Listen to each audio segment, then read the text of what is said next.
my channel? Welcome back to another video. I'm Jessie and you're watching.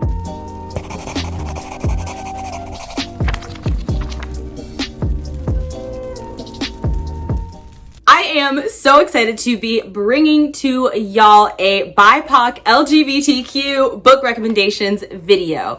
I have a mixture of books that I have personally read and love and can recommend wholeheartedly. Okay, what is going on with my hair? Like, what's happening? 1 second, we having technical difficulties. Okay, let's get it together, Jessie. And then I also have books in the stack that Okay, I guess my hair is just gonna be...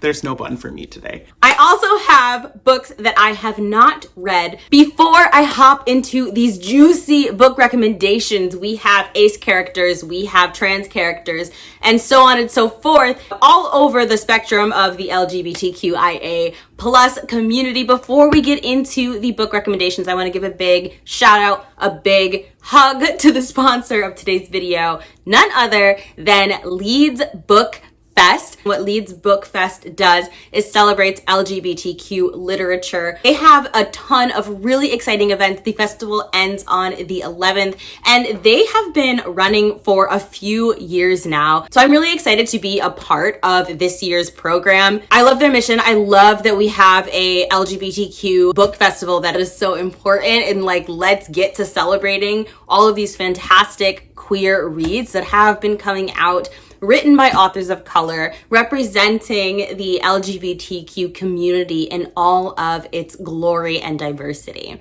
Without further ado, let's get into the book recommendations. The first book is Gabby Rivera's Juliet Takes a Breath. This is a book.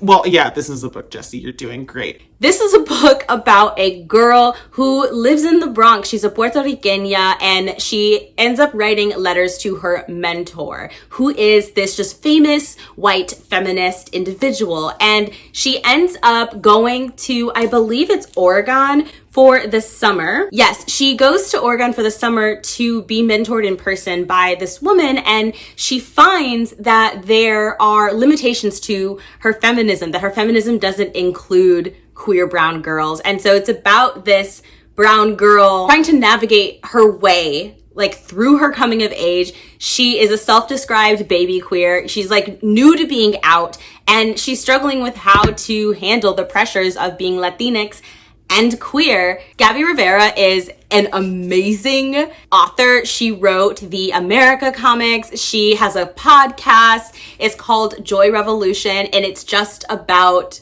the awesomeness of LGBTQ joy. It's great. She is great. I'm so excited about this book. I cannot wait to read it. The next book that I want to recommend is an anthology called Black Enough by E.B. Zaboy. This is an anthology of stories about young queer Black people. Not all of them are queer, so let me correct that statement, but I just loved the diversity of the stories, the types of stories that were told. There were some romancy stories, there were some heavy-hitting stories, they were more lighthearted, and they all just really explored the just rainbow of Blackness, of growing up economically privileged and growing up poor, and what it's like to be light-skinned and to not be accepted as Black, and what it's like to be dark-skinned and Black, and what it is like to be queer and Black, etc., etc. It was such a great collection. I annotated this book. I mean, I was putting whole sticky notes in this book at multiple points just because I had so many thoughts, and it's really rare that I will place an entire sticky note in a book, but that it had to happen. And there was so much hype for this when it was coming out, and then the hype has kind of died down, and I want y'all to read this book. You don't have to be Black to enjoy this book. It is so good. One of the best anthologies ever written. I'm just saying, y'all, you have to pick it up. Then I have one of my favorite books. It is so underhyped. So underhyped. It makes me upset that so few people are reading Kings, Queens, and In-Betweens. This is just one of the funniest books I've ever read in my life. It is hilarious, and it is about a young girl who is queer, and she is struggling to find her place in the community and inside of herself, and she gets into she gets introduced to the world of drag performers and she becomes a drag artist. And it is about her foray into the drag community. It is so good. It was hilarious. There were so many of those like cringy, awkward scenes where you're just biting on your own jaw because you know something embarrassing is about to happen and you feel like the embarrassing thing is happening to you.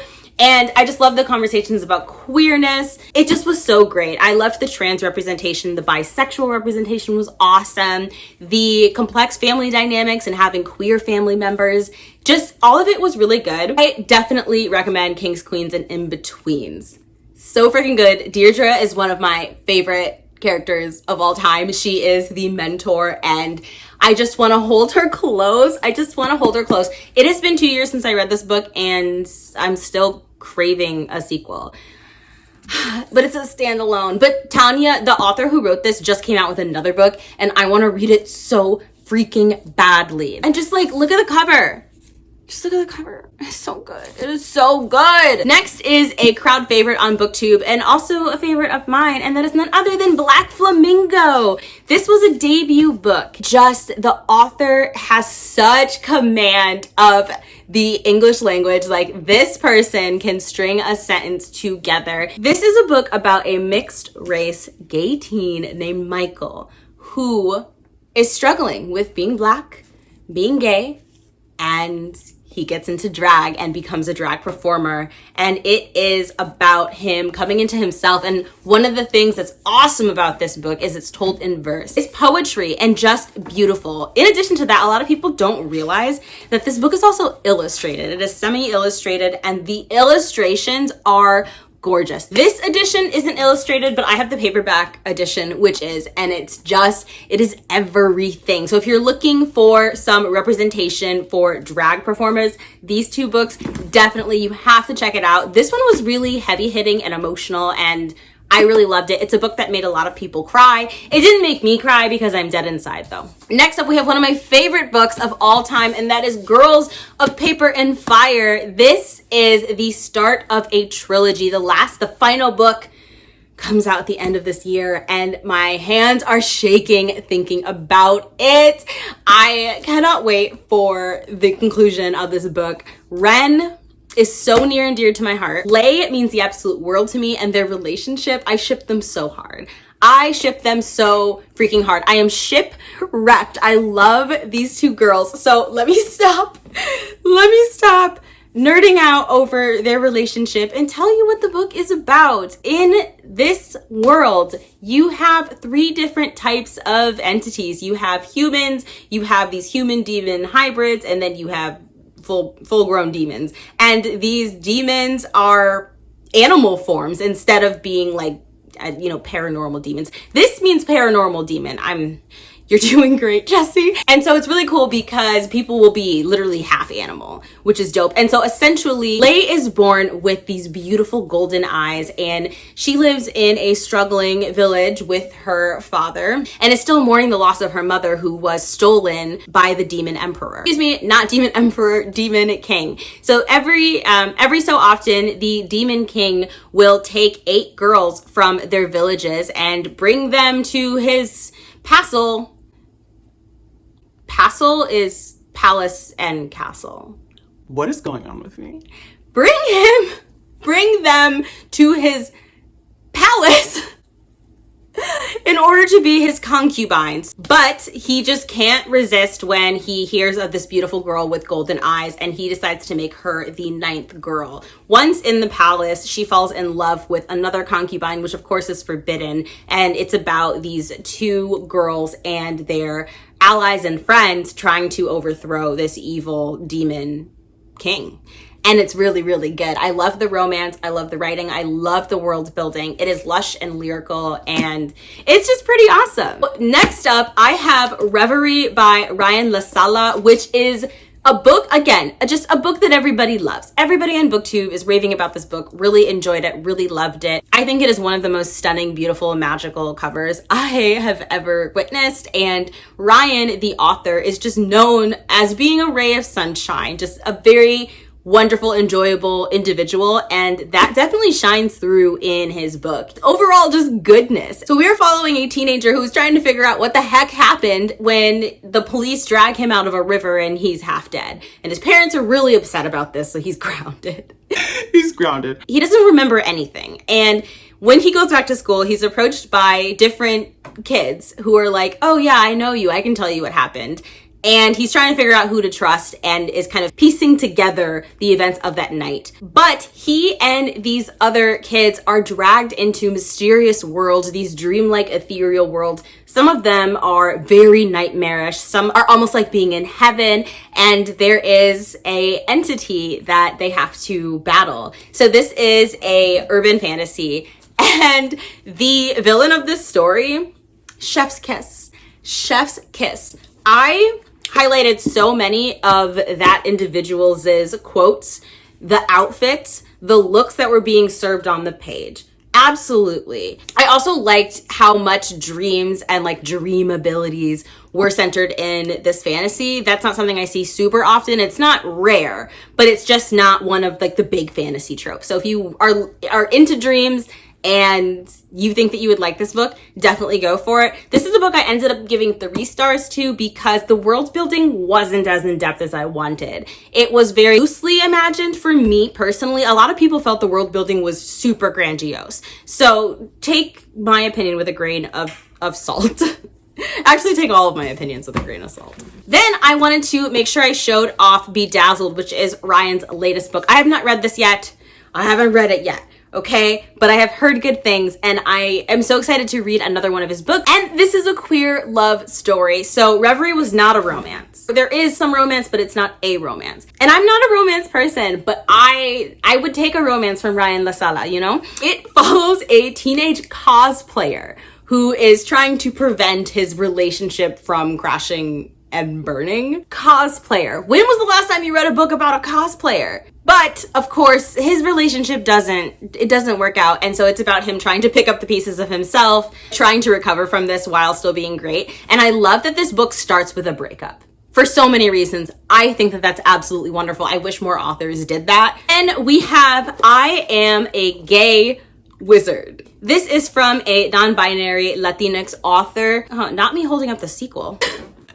Not me being an entire mess. This is I'm a Gay Wizard, and this is the sequel, and I actually really love the sequel's cover. This is a story about 2 magical best friends who are playing around with their magic and accidentally cause an earthquake in Chicago. After doing this, they draw the attention of the Murdoch Institute, which gathers young, powerful wizards and trains them in their abilities and teaches them how not to start earthquakes in Chicago. Now, I believe that this is a duology. It is supposed to have a male-male romance, I believe. And this is another book, another series that I really want to read as soon as possible. I love that this is published by Wattpad Books. So I'm really excited and I've heard some good things. And the final book that I'm going to be recommending is A Lasso by Darcy Little Badger. This book was so sweet and so wholesome. Here we have a middle grade novel, and this is about a young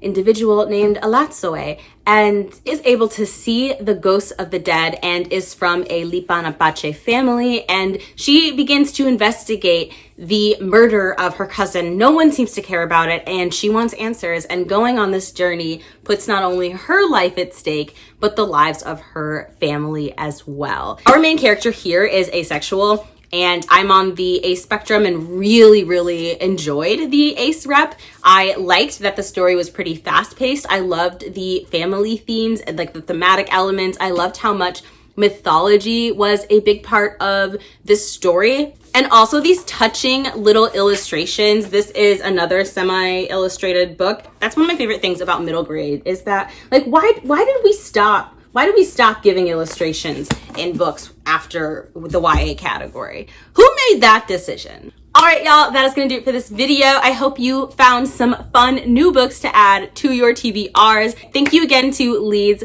for supporting my channel, for sponsoring this video, and most importantly, for putting on this beautiful, wonderful festival that is so deeply needed in the world. All right, y'all, that is gonna do it for this video. If you stayed all the way to the end, congratulations, give yourself a pat on the back because this video is nothing but nonsense and chaos. Leeds is never going to work with me again. Why don't you drop a LGBTQ flag emoji in the comment section down below, or you can type the word LGBTQ. Or if you want to be extra fancy and you're comfortable doing it, feel free to comment down below with your queer identity. Like if you are lesbian, feel free to just comment lesbian. If you are queer, feel free to comment queer. Or you can do none of that. It's totally up to you. I just really enjoy seeing your comment. If you want more content from me, follow me on my Instagram. It's bowtiesandbooks. I also run a non-binary book club. That's called NB Book Club. And all of my social media links, though, they'll be in the description box below. Until next time, stay safe, wear your mask, and I hope to see you in my next video.